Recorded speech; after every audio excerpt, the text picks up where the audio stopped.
After I failed the college entrance exam, I married Gary and worked tirelessly for him for 40 years. But after he died, he forbade me from attending his funeral and split his assets between our children and his first love. All he left me was a single sentence. That stolen college acceptance letter, I've repaid you with these 40 years. It turned out I hadn't failed. He had taken my acceptance letter and given it to his one that got away, Diane.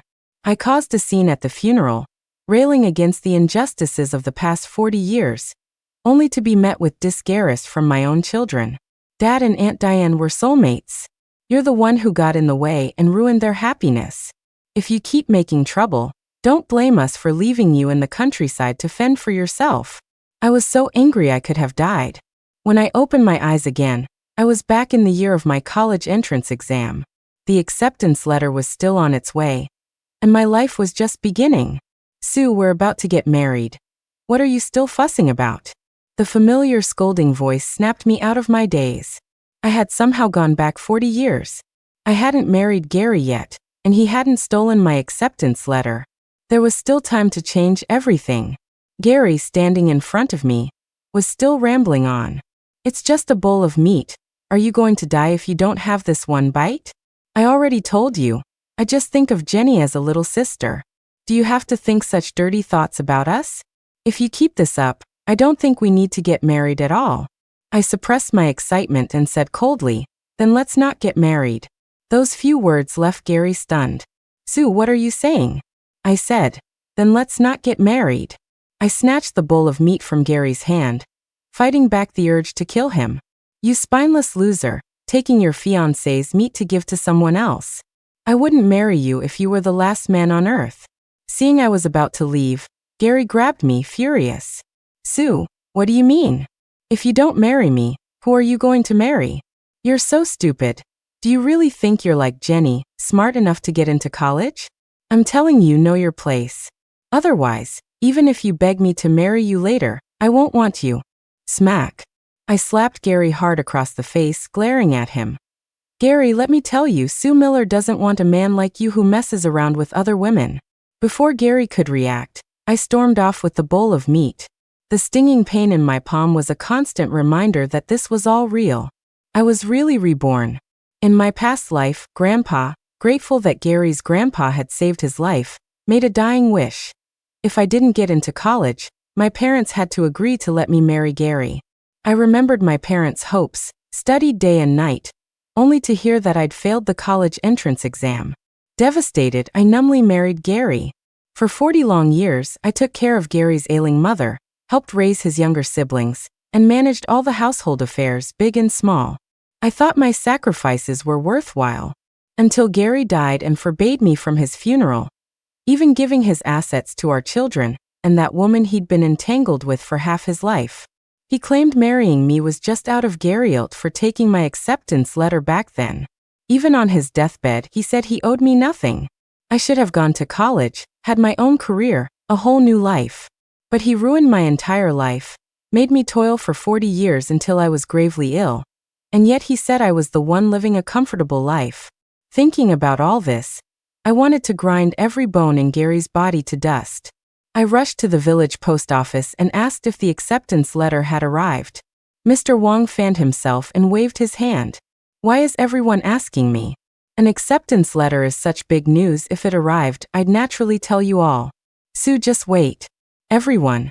I quickly sensed something was wrong and pressed him. Mr. Wong, you said everyone's been asking. Who else asked? Mr. Wong looked at me strangely, then teased. Who else could it be? Just Gary and that city girl Diane. Didn't Diane take the exam the same year as you? Gary's probably thinking about you. He said if you got in, he'd wait a few years for you. If you didn't, he'd immediately apply for a marriage certificate to make you his wife. Sue, look how much he cares about you. He's a good young man. I unconsciously clenched my fists. Gary was good at putting on a show for outsiders. Everyone thought he was deeply in love with me too. So in my previous life, of course, no one could have imagined Gary would do something like taking my acceptance letter and giving it to Diane. Thinking of this, I lowered my head, and my eyes immediately reddened. Mr. Wong, could I trouble you with something? In the future, please don't let Gary pick up my things. You don't know, Today he tried to snatch the meat my mom made for me to give to Diane. He said she's weak and needs to eat meat to recover, and that a country girl like me is like a pig trying to eat fine bran. Giving it to me would be a waste. Hearing this, Mr. Wong slammed his fan on the table and glared. What? What kind of talk is that from Gary? What's wrong with being from the countryside? Working people are the most glorious. It's your meat. Why should he give it to someone else? No, I need to go have a good talk with his mother. I quickly stopped Mr. Wong, feigning distress. There's no need for that. Gary's mom isn't well. What if she gets upset and something happens? It's just that he's bold enough to take things openly. I don't even know how much he's given away secretly. That's why I was hoping you could help me keep an eye out, Mr. Wong. From now on, anything addressed to me, please only give it to me and no one else. As it happens, please take this bowl of meat as a token of my thanks for your trouble. Mr. Wong still wanted to refuse, but he couldn't resist my repeated insistence and finally accepted it. With that worry settled, I carried the empty bowl back home. As soon as I got home, my parents saw the empty bowl in my hand and asked in surprise, Sue, did you finish it so quickly? I put the bowl down and shook my head. No. I gave it to Mr. Wong. Just as Mom was about to speak, an angry voice cut through the air. Sue Miller? What do you mean by that? Why did you give that meat to Mr. Wong? I turned around disdainfully. What? Do I need your permission to do what I want with my own things? Mom took my hand and also asked, Sue, Gary's right. Didn't I give you this meat to share with Gary? What? I silently clenched my fists, then curved my lips into a smile. Gary, why don't you tell the whole story? You wanted to take my meat to give to Diane. You kept saying it was a waste for us country folk to eat it, that Diane needed it to build up her strength. Why should you take things from our family to suck up to someone else? Gary panicked and immediately retorted, What are you talking about? Whoever's lying, may they be struck by lightning and die a horrible death. I immediately shot back, stepping closer to him. What, you have plenty to say to my face, all sorts of things. But you don't dare say it in front of our elders? Gary, it's true your grandpa saved my grandpa's life. But our family has helped yours a lot over the years, right? We gave you money when you needed money, grain when you needed grain. My dad even lost the use of his hands saving your dad. The debt should be repaid by now, right? What, are you planning to have your next 18 generations freeload off us too? As soon as I said this, Mom and Dad's faces turned ugly. This marriage was originally forced on my parents by Grandpa using filial piety on his deathbed. Mom and Dad knew, of course, that Grandpa was using me to force them to continue supporting the Gary family. But seeing that Gary seemed like an okay person, and with Grandpa threatening to die, they finally agreed. But if it meant wronging me to support his mistress, they would fight to the death rather than agree. Seeing my parents' expressions, Gary hurriedly said, Sue, what nonsense are you talking about? Diane and I are innocent. You, on the other hand, shouldn't get too cocky. If you fail the exam, you'll have to marry me whether you like it or not. With that, he stormed off in a huff.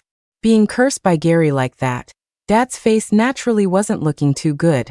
Sue, if you really don't want to marry him, Dad will protect you, even if it costs me my life. Mom also held back tears, hugging me. My perfectly good girl. Why do they have to torment her like this? Feeling the warmth of Mom's embrace, my heart ached even more. Even though they said that, in the village, filial piety was always considered more important than anything. Grandpa was gone, but Grandma was still around. Grandma always went by what Grandpa said. If I really didn't marry him and made a scene threatening to die, it wouldn't be surprising. Then the villagers would gossip Mom and Dad to death. How could I bear that? I wiped away my tears and comforted them. It's okay, Mom, Dad. As long as I get into college, the village can't say much. Mom paused for a moment, then reacted. So you went to give Mr. Wong meat to prevent Gary from playing any tricks? But something this big, even something this big, he might still do. Dad stood up and ruffled my hair. Sue, leave this to Dad. Dad believes you can definitely get in, and Dad definitely won't let anyone snatch what belongs to you. I nodded firmly. For the next few days, Mom, Dad, and I took turns staking out the post office, terrified Gary would find an opportunity. Meanwhile, things weren't going well for Gary and Diane either. Diane was an educated youth sent to the countryside, and she'd hooked up with Gary as soon as she arrived. Gary, constrained by the separation of sexes, couldn't do the tiring farm work, so he always made me help her. Before, I believed Gary's story that he wanted Diane to teach his younger siblings, so I always worked hard. Once I came to my senses, of course, I wouldn't continue doing that work. Without me as a laborer, Diane complained of exhaustion after just a few days, and in the end, Gary had to grit his teeth and help out. But rumors started to spread, and Gary was only back visiting family. He had to return to his army unit soon. After thinking it over, he still came to find me. Sue, I know I went too far before, but there's really nothing between Diane and me. She'll be going to college soon and leaving. What could possibly be between us? I really just wanted her to help teach Tom and Mary. You're going to be their sister-in-law in the future. Can't you just let it go? I impatiently pushed him away and said, word by word, stop trying to get close to me. I'd marry a pig or a dog before I'd marry you. Pushed away by me, Gary said angrily, Sue, a vulgar woman like you. How could you possibly get into college? You just wait. I couldn't be bothered with Gary and hurried off in the other direction. When I saw that familiar figure under the tree again, I finally breathed a sigh of relief. Thank goodness I made it. In my previous life, while working, I accidentally saved a middle-aged man who had fainted here. I thought it was just a small act of kindness, so when he asked my name, I told him truthfully and didn't think much of it afterwards.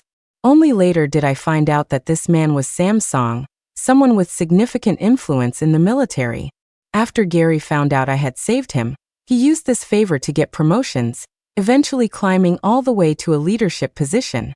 But in his past life, he countless times humiliated me for being worthless, claiming how influential other people's wives' backgrounds were. Yet he concealed this favor. This life, I definitely wouldn't let Gary benefit again. Thinking of this, I quickly administered some first aid to him, just like in my previous life. Soon, the man slowly regained consciousness. Young lady, thank you for saving me. May I ask your name? I paused for a moment, then smiled and said Sue Miller. It was nothing. I still have to go to work, so I'll be leaving now. Before Sam Song could ask more, I waved my hand and left immediately. I wasn't planning on using Sam Song for anything. I'd heard of his reputation. He was an upright soldier. Such a good man shouldn't die here. And I just needed him not to be coerced by Gary using the favor in the future. Having settled a major issue, I felt much lighter. For the next few days, Gary was uncharacteristically quiet, and even Diane stopped flaunting Gary's affection for her in my face like before. But as the days passed, there was still no sign of the acceptance letter. Finally, when I came to ask, even Mr. Wong couldn't help but ask, Sue, maybe you just didn't get in. Of course, I knew that was impossible, so I quickly asked Mr. Wong, do you know if Diane got in? Mr. Wong shook his head and said, not that I know of, but someone saw Diane packing her things. They say even though she didn't get in, her family sent someone to bring her back. Hearing this, I immediately sensed something was wrong. In my previous life, Gary insisted on taking my acceptance letter for Diane, because Diane's family was unwilling to help her return to the city unless she could get into college herself. How could that have changed now? Suddenly, as if another possibility struck me, I pressed on, Mr. Wong. The mailman who delivers packages just left, right? Seeing Mr. Wong nod, I didn't say another word and rushed towards the village entrance. Finally, at the village entrance, I managed to stop the mailman who was about to leave. Hello, I'd like to ask if there's any mail for Sue Miller? The mailman thought carefully for a moment and asked doubtfully, hasn't it already been picked up? He said he was Sue Miller's fiancé. I even asked the villagers from your Big River village, and they all said he was. In an instant, blood rushed to my head. For a moment, I even felt like I couldn't breathe. The weight of my past life pressed down on me, and a surge of anger compelled me to run towards Gary's house. I encountered many villagers along the way, but I didn't have time to greet anyone. I burst into Gary's house and immediately saw him acting intimately with Diane. Without thinking, I slapped Gary hard across the face. Gary, where's my acceptance letter? Gary's face reddened from my slap, and the villagers who had rushed over after sensing something was wrong also stood there stunned. Sue, what are you talking about? Seeing so many people had gathered, Gary pretended to be calm and shouted, "What acceptance letter? I think you've gone crazy because you failed the exam." Looking at Gary's shameless face, I couldn't help but shout angrily, "You're the one who's crazy. I was wondering why Mr. Wang didn't have it. You took my acceptance letter from the mailman. And you even got the villagers to say you're my fiancé. We're not even married and you're calling me your fiancé. Have you no shame?" As soon as these words were spoken, someone in the crowd immediately said, "Come to think of it, Gary did take a package for Sue Miller from the mailman. But wasn't that thing supposed to be given to Sue? Don't tell me he didn't give it to her." Seeing the onlookers starting to doubt, Diane immediately grabbed an envelope from the side and said, "This is it. I was just too busy and forgot to give it to her." I snatched it away, but when I opened it, it was just a blank piece of paper. Gary immediately reacted and said sarcastically, "Why do you think I didn't give it to you? What's so special about a blank piece of paper? You're the one who switched what was inside." I clenched the blank paper, glaring at Gary. Just then Gary's siblings, Tom and Mary, ran over and pushed me away. "Nonsense. It was just a blank piece of paper. What proof do you have that my brother took your acceptance letter?" The villagers also nodded one after another, trying to persuade me. "That's right, Tom and Mary are the most honest kids. Sue, this is probably a misunderstanding." Even my parents, who had rushed over, were a bit unsure for a moment and tried to get me to leave. Seeing this, Gary became even more smug and taunted, "Sue, why are you so disgusted by the thought of marrying me? Thinking you can become a golden phoenix and leave? But a sparrow is a sparrow, it can't become a phoenix. I advise you to just obediently wait for me to file the marriage application and marry me. I think the one who should be honest and explain things clearly is you." A serious voice came from behind, instantly capturing everyone's attention. Everyone followed the voice and saw a middle-aged man with an imposing presence walking over. "Young lady, we meet again." I stared blankly at Samsung, not expecting him to appear here at this moment. Gary, as if he had caught me red-handed, immediately shouted, "All right then. Sue, I was wondering why you suddenly didn't want to marry me. So you found yourself a sugar daddy. This man is old enough to be your father. How shameless can you be?" The villagers nearby also started gossiping. "Who is this anyway? He's right. Why did Sue suddenly not want to get married? Don't tell me she really fell for this old man. I never would have thought. She usually seems like such an obedient girl." I couldn't take it anymore, and was about to slap Gary when he grabbed my hand. "What, did I hit a nerve and now you're angry? Sue, don't forget it was my grandpa who saved your grandpa. This marriage was arranged long ago. You can't back out now. What acceptance letter? I think you're just dreaming. If you're so capable, get this old man to conjure up an acceptance letter for you." Just as Gary finished speaking, another voice suddenly appeared. "Shut up. Gary, do you know who's standing in front of you?" Recognizing the newcomer, Gary's face changed dramatically. "Captain Lee, what are you doing here?" Mark Lee looked disappointed and angry. "What am I doing here? Why don't you tell me what you've done? This is Chief Song. This young lady saved Chief Song's life. Chief Song came specially to thank her.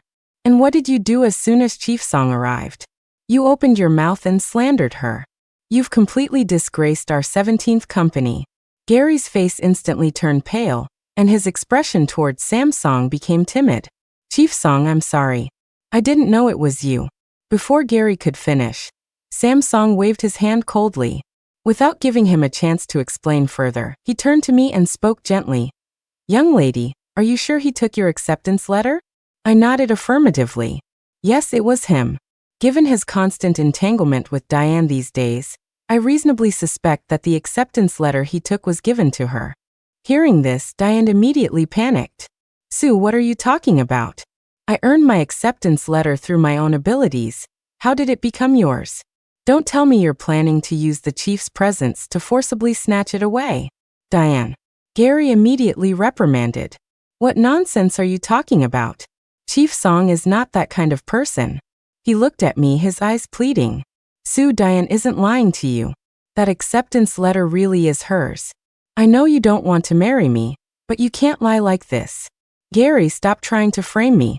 I remained unmoved and said coldly, Since it wasn't mine she took, then she should take out the acceptance letter, and we can check the name on it, right? Or are you two feeling guilty and don't dare to? The villagers nodded one after another, whispering among themselves. That's right. Whose is it really? Just check the name and it'll be clear.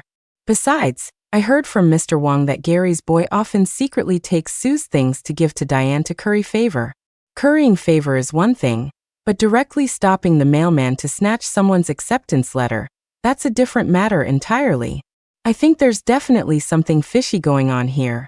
Everyone initially thought I had gone mad from failing the exam, but now seeing Gary and Diane's evasive behavior, they all became suspicious.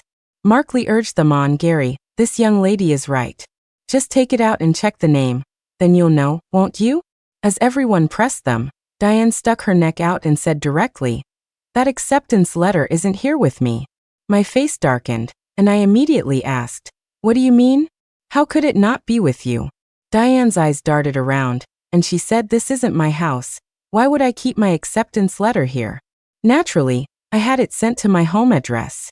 My parents sent me a letter telling me I got in. What, do I have to take you all to my house to prove it? If you don't believe me, you can search my house. See if you can find the acceptance letter. Looking at Gary and Diane's smug expressions, I immediately understood they had prepared for this all along. Chief Song, after all, was a military man. How could he, without any evidence, directly search a young woman's room? Even if they did search, it was probably already well hidden. Chief Song, who hadn't spoken for a long time, his face darkened. Gary, do you two think that whether someone passed or failed can only be determined by a single acceptance letter? I was stunned for a moment, then couldn't help but look at Chief Song happily and quickly asked, Chief Song, do you have a way? Chief Song turned sideways, revealing the person who had been behind him. Principal. I looked at Principal in surprise, momentarily at a loss. Didn't you return to the city? Why are you here now? Principal lovingly stroked my head and said to me helplessly, I was originally preparing to return to the city. Chief Song happened to find me and asked about your situation, so I came along. After speaking, Principal looked at Diane with a serious expression. Diane, do I need to make it clearer? The one who got into college is Sue Miller, not you. The school has records. Are you planning to go to college using Sue's name? Hearing this, Gary's face instantly turned deathly pale. He never imagined that I would happen to save Chief Song, and that they would coincidentally witness this scene. Even his and Diane's lies were exposed one by the witnesses they brought. Diane was also flustered, all her previous arrogance gone. Trembling slightly, she grabbed Principal's hand and said, Principal, that acceptance letter is mine. If it's not mine, I can't go back. I don't want to stay in this countryside place anymore. Please give me this chance. Principal pulled Diane's hand away and said coldly, that's no reason for you to take Sue's acceptance letter. Give the acceptance letter back now. Chief Song looked at Gary sternly. The facts are right here, Gary. Are you still going to cover for her? This promotion in the army. Hearing this, Gary immediately became anxious. He had performed well in the army and was valued by Captain Lee. He absolutely couldn't ruin his future for Diane. Diane, the acceptance letter. Quick, give it back to Sue. At worst we can try again next year. Gary looked at Diane anxiously, urging her to take out the acceptance letter. Diane looked at Gary in disbelief and pushed him away. Gary, you make it sound so simple. Are you going to give me money? You've fallen out with Sue. That money has to go to your family. Where would you get the money to support my studies? We'll find a way to solve the money issue. Gary was extremely anxious, his gaze towards Diane carrying a hint of a threat. Do you really have to throw a tantrum with me right now? Diane, having been spoiled by Gary, immediately flared up when threatened. She abruptly unbuttoned her clothes and pulled out the acceptance letter from inside. I immediately rushed forward to snatch the acceptance letter, but Diane beat me to it and tore the acceptance letter to shreds. The scattered pieces floated to the ground. I couldn't help but raise my hand and slap Diane across the face. Diane, are you crazy? No one had expected Diane to hide the acceptance letter on her person. In an era that valued innocence and reputation, who would dare to search her body? Diane clutched the side of her face that I had slapped, her eyes filled with deep-seated hatred. I am crazy. What I can't have, no one else can either. Sue, you want to go to college? Dream on. I looked at the scattered pieces of the acceptance letter on the ground, my heart aching as if it were bleeding. Mom came over and supported me, unable to bear it. I was just about to bend down and pick them up when Principal grabbed my arm. Sue, don't worry. Chief Song has already taken care of it for you. I looked up at Chief Song, stunned, and saw him nod at me. When I first found out you didn't receive your acceptance letter, I had already sent someone to Tsinghua University to have another copy mailed to you. I specifically instructed them about that acceptance letter. It must be delivered directly into your hands. Young lady, you earned your place in this university. Naturally, you should be the one to attend. My eyes welled up, and I bowed repeatedly to Chief Song in gratitude. Chief Song, thank you. Mom and Dad were overjoyed, tears streaming down their faces, and they also repeatedly thanked Chief Song and the others. The onlooking villagers also breathed a sigh of relief and Funfun congratulated me. This is great, Sue can go to college now. Our Big River village has produced a college student. Exactly, who said our village can't produce a golden phoenix? Sue is our golden phoenix.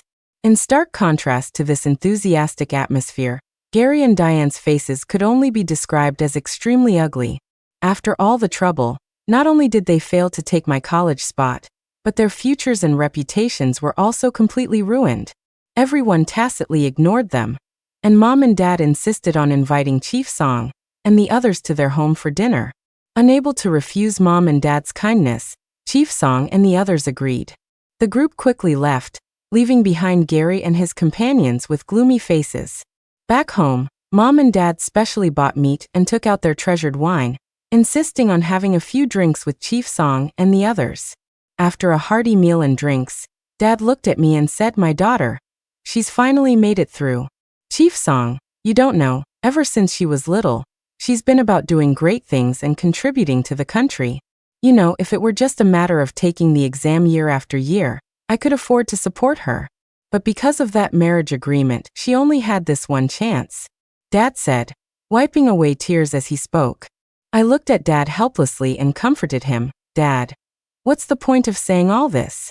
Anyway, I got in now, and I don't have to marry Gary. Good days are ahead. Chief Song also patted Dad's shoulder and looked at me with admiration. Sue is right. Plum blossoms get their fragrance from the bitter cold. Sue will definitely have a great future. Coincidentally, I know some people at Tsinghua University. I'll ask them to take good care of Sue then. Don't worry anymore. With Chief Song's words, Mom and Dad finally felt at ease. After dinner, Chief Song left me his phone number and told me to let him know if I needed help with anything. After saying goodbye to Chief Song and the others, Mom and Dad also cheerfully started preparing things for me to use at university. Gary, unwilling to let me go to college just like that, shamelessly came looking for me again. Sue, let's get married after you finish college. Having received the acceptance letter, my last shred of patience for Gary completely vanished. Gary, how can you be so shameless? We agreed back then that if I got into college, the marriage would be off. Didn't you say I was stupid, wouldn't get in, and you wouldn't even deign to marry me? Let me tell you, I'm the one who doesn't want you. After scolding Gary, I completely ignored him. He then went to find Grandma, trying to use Grandpa's dying wish to get Grandma to force me to marry him. But Grandma, having heard about all the things Gary had done, directly chased him out with a broom. You little brat, stealing my granddaughter's acceptance letter. And you still have the nerve to talk about marriage. Get out. After all this, the Gary family's reputation in the village was completely ruined. Whenever a Gary family member went out, everyone couldn't help but gather and point fingers. Gary's mother, whose health was already poor, became even sicker from the anger. Tom and Mary, who used to be well liked by the villagers for being cute and clever, and whose words were readily believed back then, were now exposed. The mischievous children in the village directly nicknamed them liars. Young children, naturally, couldn't stand this, and their resentment towards Gary and Diane grew even stronger. Previously, with my family's help, Gary could save a considerable amount from his monthly allowance and salary for Diane. But after things turned out this way, my parents naturally refused to help anymore. Gary's mother's medical expenses, Tom and Mary's clothing and school fees, Everything fell on Gary's shoulders alone. He wanted Diane to chip in some money for emergencies, but Diane refused, leading to frequent arguments between them, almost escalating to the point of involving the village leader. Mom told me all of this. She was furious about what the Gary family had done. So naturally, the worse things got for them, the happier she was. I hugged Mom and tried my best to persuade her not to care. What happens to them has nothing to do with us anymore. Good days are ahead. I wanted to let the matter rest, but I forgot that some people wouldn't. One day, I was just about to finish work and go home when, after only a few steps, I started to feel a bit unsteady. At the same time, a strange wave of heat spread throughout my body. I instinctively leaned against a tree, and when I looked up, I saw Gary appear in front of me. You? I almost instantly realized he had drugged me. Gary, you're despicable and shameless, resorting to such low-down tricks.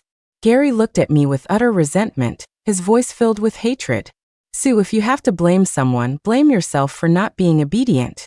Wouldn't it have been fine if you just married me quietly? Why did you have to go to that university? Why did you have to make me lose face in front of Chief Song? Do you know, I was supposed to get promoted when I went back this time. I struggled to stay upright, panting as I spoke. Gary, don't think I don't know what you're up to. Don't you just hope my parents will continue to support your wretched family for my sake? Ask yourself, how much of your monthly allowance and salary did you actually give to your own family? Gary sneered. So what if I did? If you want to blame someone, blame your grandfather for saying that as long as you got into college, you wouldn't have to marry me. Why should that be? This is what you owe our family. Never mind your father's hand in your marriage. Your whole family should be repaying our family's kindness. We could have gotten married peacefully, but you forced me to do this. I turned to run, but the next moment, Diane, who had suddenly appeared, pushed me to the ground. What's the point of talking so much nonsense with her? Hurry up. The moment I saw Diane, my eyes widened. Diane, why are you helping Gary? You ruined me. How could I possibly let you have it easy? Diane looked at me sinisterly. Sue, just stay here and get married obediently. I clutched the grass on the ground, staring at Gary. You dare? If you do this, I'll tell Chief Song, and then you can forget about staying in the army. Diane bent down and patted my face with her hand, sneering. Sue, do you think we didn't think of that? Gary drank the drugged water too. When the time comes, we'll just say some kids were playing around and accidentally sprinkled the powder into the water you both drank. It was all an accident. Who would believe your story then? As for you being seen fooling around with a man in public, whether you were willing or not, if you don't get married, you'll be waiting to be drowned in a pig cage. My body felt like it was on fire, as if every drop of water was being burned away, and even my blood seemed to boil. I steeled myself, bit my lip hard, and used the pain to keep myself rational. Gary, on the other hand, already looked dazed, his eyes filled with Undi's Gary-ized lust. Diane squatted on the ground, looking at me triumphantly. Sue, don't even think anyone will come to save you. I've already sent everyone away. Even if you bite your lip raw and scream your throat hoarse, no one will be able to save you. Sue, stay here for the rest of your life. This is your fate. Diane's wild laughter echoed in my ears, and for a moment, it reminded me of Diane at Gary's funeral in my past life. She was just like this. Though she was the same age as me, she looked 20 years younger. Her elegant demeanor was a stark contrast to my nearly crazed state from the provocation. I clearly remembered how she walked up to me step by step, smugly showing off. Sue, so what if you were married to Gary for 40 years? He only married you to find a housekeeper, to help him take care of his parents, raise his siblings, and manage all the household affairs. He said, I'm different from you. You were born to serve people, unlike me, who needs to be pampered and live a life of luxury. Speaking of which, I should thank you for letting Gary and me enjoy so many years of happiness. I trembled with anger, raising my hand to slap her, but my own children pushed me to the ground. Dad and Aunt Diane were soulmates. Mom, why don't you look at yourself now? I'm ashamed to even say you're my mom. Dad's funeral, Dad's property. It's his business how to handle it. What right do you, someone who did nothing, have to interfere? Dad was right back then. You were just spoiled by too many good days. They sided with the person who had ruined my life. using heartbreaking words to stab me in the softest part of my heart, word by word. I was literally angered to death, and even as I died, I could hear them complaining that my death was unlucky. Reborn, I had done so much. How could I be willing to repeat the ending of my previous life? I turned my head to look at Gary, who was already approaching me in a daze, and my gaze fell on the stone next to Diane. A strange strength filled my body, and just before Gary grabbed me, I forcefully picked up the stone and smashed it on Diane's head. Diane fell limply to the ground, and I used that momentum to struggle to my feet. Gary immediately pounced on Diane, tearing at her clothes. Diane, dazed from my blow, quickly tried to protect her clothes once she regained her senses. Gary, look clearly, I'm not Sue. Let go of me. At first, she tried to reason with Gary, but they had used too much of the drug to make the act convincing. So Gary had already lost his mind. He had been in the army for several years, so his strength could easily overpower Diane. Diane finally panicked, crying and begging Gary to let her go, even pleading with me. Sue, save me. I know I was wrong. Please, please save me. I threw the stone I had hit her with on the ground. A flash of joy crossed Diane's face, and she eagerly crawled towards it, wanting to pick it up and knock Gary out like I did. But just as her fingers were about to touch the stone, Gary violently pulled her back and tore off her clothes. I turned away, ignoring the screams and curses behind me, and walked step by step in the other direction. Avoiding people, I went straight home and submerged myself in the water vat. In the last moment before losing consciousness, I saw Mom drop her farm tools and rush towards me. Don't call anyone. After leaving those words, I completely fainted. When I woke up again, my worried parents were before me. Sue, it's good that you're awake. It's good that you're awake. Mom had been badly frightened and was finally relieved. I managed a smile, feeling Gary guilty. Dad, Mom, I'm sorry, I made you worry. Mom shook her head, stroking my hair. It was Gary and Diane again, wasn't it? Before I could even ask, Dad, who was beside me, spoke up. Gary and Diane were caught having an affair in the woods over there. I heard they couldn't even be separated. That area, I remember, is where you work, Sue. I nodded and told my parents everything that had happened. After hearing my words, Mom hugged me tightly, her heart aching. Those two animals. Why won't they leave my Sue alone? Dad looked at me with concern. Sue, they'll probably try to blame this on you. Why don't you go stay with your grandma for a while? Your mom and I can handle things here at work. I shook my head and said, I can't hide from it. If I leave, it'll probably just confirm their story. Sure enough, just as we were talking, a commotion suddenly erupted outside the house. Sue Miller, get out here. I got dressed, stood up, and went to the door with my parents. There, I saw Gary's mother, who rarely appeared, blocking the doorway with Gary and Diane, surrounded by a crowd of curious villagers. Sue Miller, you little tramp. Seeing me, Gary's mother immediately started cursing. How dare you scheme against my son? Mom, who was already furious hearing this, directly pushed Gary's mother down, grabbed her hair, and slapped her twice. Who are you calling filthy names? What does your son's trouble have to do with my daughter? Say that again, and I'll rip your mouth out. Gary's sister, Deb, tried to intervene but was immediately blocked by Dad. Gary's mother was frail, and Gary himself had just been drugged, so they were no match for my parents in a fight. The villagers quickly pulled them apart, saying soothingly, let's talk things over calmly. What's all the commotion about here? Gary looked at me with hatred in his eyes and said, Sue, how dare you drug me and Diane? Evidence? I looked at Gary calmly and sneered. Danny, you tell them. Wasn't it Sue who asked you to bring the water? Gary pushed Mrs. Lee's son, Danny Lee, forward and pointed at me. Danny Lee glanced at me cautiously, then nodded. It was her. She asked me to bring water to Gary and Diane.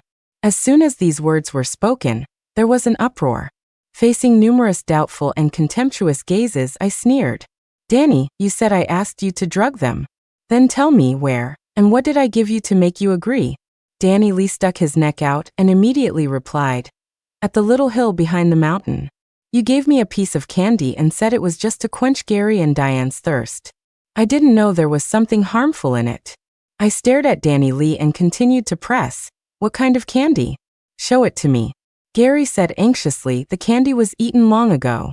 Sue, are you still trying to deny it? I grabbed Danny Lee's shoulder and suddenly darkened my expression, saying, Danny, you must still have the candy wrapper if you ate the candy, right? And you mentioned the place, but not the time. Was it yesterday at dinner? Or the day before at noon? Remember, monsters eat lying children. I made a scary face, and Danny Lee immediately burst into tears and threw out the candy wrapper. This is it. It was yesterday at dinner. I let go of the crying Danny Lee and picked up the wrapper from the ground. This kind of candy, I remember. Gary, you specifically brought it back, right?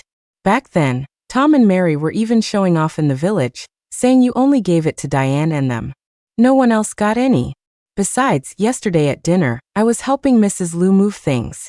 Gary, are you trying to blame your own disgusting actions on me? Seeing that something was wrong, Mrs. Lee immediately questioned angrily. Danny, tell the truth. Who exactly asked you to drug them? Danny Lee trembled all over and said in a small voice, it was Gary. He asked me to give it to Sue. But I really didn't know there was something in the water.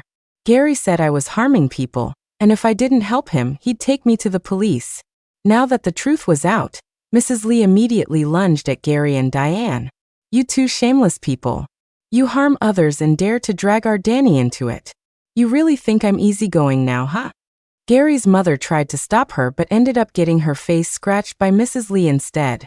In the end, the Gary family completely lost face. Diane's reputation was ruined, and she could only marry Gary. I heard that Diane's parents originally wanted her to marry someone else for a bride price, but Diane insisted on not marrying, using the excuse of getting into college. Now, learning that she not only didn't get into college but had also given herself to Gary, they were so angry they directly cut off ties with her.